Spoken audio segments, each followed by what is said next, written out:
Hello everyone, we will be making potato gnocchi today. I really wanted to make this from scratch because it's really good and I've only had store-bought gnocchi and I'm like, this is pretty easy to make, so let's make it. I only had about 4 russet potatoes left, so I decided to make only 2 servings, which made a lot of gnocchi.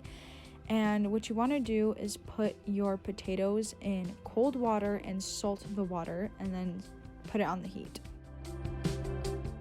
After your potatoes are done cooking, you want to peel off the skin and do that to all of your potatoes. You don't want any skin in the gnocchi dough.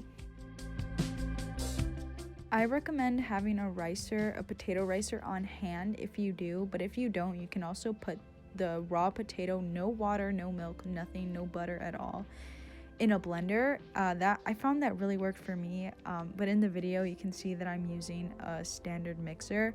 It didn't really work, it wasn't working out, so I decided to just put it through a blender, which really worked for me. Here you can see that after the blender, this is what it looked like, and you want to season when it's in this state with salt and pepper to give it taste.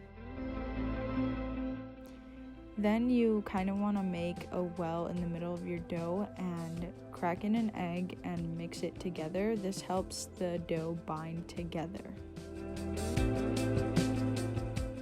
You really want to make sure that your potato dough has no lumps at all. I had a really difficult time making this dough because I didn't have a ricer, and the ricer is just really helpful to have.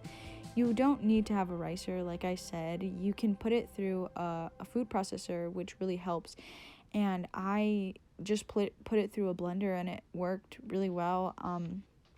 Even after I had put in the flour, I just put a little bit of flour in the blender and then put a small dough ball in the blender, and it really helped get rid of the lumps that I still had from the potato. So I was really glad that worked out, but you can see that I was struggling to combine the dough because of those lumps, so you really want to make sure that you have no lumps. You can see here that I take apart a little piece of the full dough and kind of take it apart and put flour on it to kind of get rid of those lumps, because you can't see the lumps in the dough, and you can see the dough that I had already put through the blender, the difference that it has in texture. And you just really want to make sure that there are no lumps at all, or else you're gonna run into the same problems I had. And I've never made gnocchi before, so I was really excited to make it. But as I do with things, I rushed it a little bit and really didn't get the lumps out. So you really want to make sure that you have those lumps out. This is what the dough looked like after I had taken it apart piece by piece and put it through a blender to get rid of all of those lumps.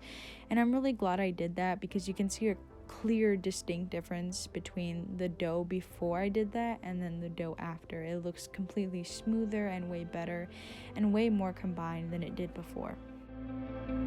When you're working with food on any type of surface, you want to make sure that you clean before and after you eat or prepare your food. It's just a sanitary reason. Even before COVID, you should always be cleaning before and after you cook. I did this off camera, but now you want to roll out your gnocchi dough in 1-inch thick rope and cut it into pieces. You can either roll it on the back of a fork to get that design, or just cut it into pillow-like shapes. But I did a combination of the rolling on the back of the fork and the pillow-like shapes. They didn't really come out how I wanted them to, but they were still really good. Like with any pasta, you really want to salt your water before you drop them in. And with gnocchi, they'll float to the top, which lets you know that they are done.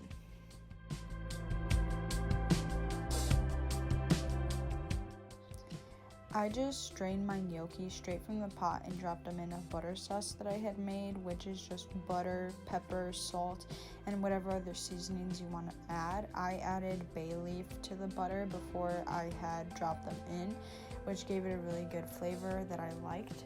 But you can just mix it up with whatever seasonings you have at home. Yeah, that's how you make gnocchi at home. Hope you guys enjoy.